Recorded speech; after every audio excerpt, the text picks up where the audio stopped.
ಉದಯಗಿರಿ ಗಲಭೆಯಲ್ಲಿ ಜೋರಾಯಿತು ರಾಜಕೀಯ. ಕಾಂಗ್ರೆಸ್ ಬಿಜೆಪಿ ನಾಯಕರ ಮಧ್ಯೆ ಉದಯಗಿರಿ ಫೈಟ್ ಇದೀಗ ಜೋರಾಗಿ ನಡೀತಾ ಇದೆ. ಉದಯಗಿರಿ ಗಲಭೆ ಆರ್ಎಸ್ಎಸ್ ಕೃಪಾಪೋಷಿತ ಕೃತ್ಯ ಅನ್ನುವಂಥ ಮಾತನ್ನ ಹೇಳಿದ್ದಾರೆ ಬಿಕೆ ಹರಿಪ್ರಸಾದ್ ಅವರು. ಸಂಘ ಪರಿವಾರದಿಂದ ಬುರ್ಕಾ ಧರಿಸಿ ಈ ಗಲಾಟೆಯಾಗಿದೆ. ಬಿಜೆಪಿ ವಿರುದ್ಧವೇ ಬೊಟ್ಟು ಮಾಡಿ ಆರೋಪವನ್ನ ಮಾಡಿದ್ದಾರೆ ಬಿಕೆ ಹರಿಪ್ರಸಾದ್ ಅವರು. ಶಾಂತಿ ಕದಡೋದಕ್ಕೆ ಬಿಜೆಪಿ ಪ್ರಯತ್ನವನ್ನ ಮಾಡ್ತಾ ಇದೆ. ಶಾಂತಿ ಕದಡಿದ್ರೆ ಕಠಿಣ ಕ್ರಮ ತೆಗೆದುಕೊಳ್ಳಲಾಗುತ್ತೆ ಅಂತ ಹೇಳಿದ್ದಾರೆ. ಆರ್ಎಸ್ಎಸ್ ಮೇಲೆ ಕಾಂಗ್ರೆಸ್ ನಾಯಕ ಹರಿಪ್ರಸಾದ್ ಆರೋಪವನ್ನ ಮಾಡಿದ್ರು. ಉದಯಗಿರಿ ಇವೆಲ್ಲ ಭಾರತೀಯ ಜನತಾ ಪಾರ್ಟಿ ಮತ್ತು ಸಂಘ ಪರಿವಾರದ ಕೃಪಾಪೋಷಿತ ಕೃತ್ಯಗಳಿದು, ಕುಕೃತ್ಯಗಳು.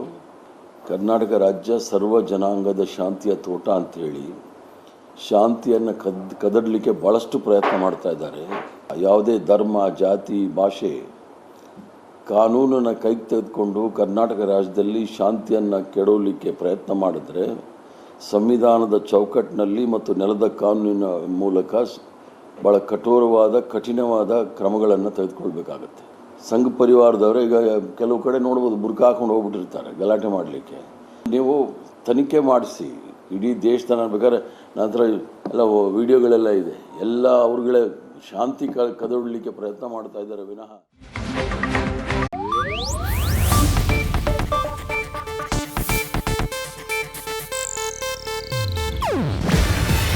ಇದು ಏಷ್ಯಾನೆಟ್ ನ್ಯೂಸ್ ನೆಟ್ವರ್ಕ್ ಪ್ರಸ್ತುತಿ.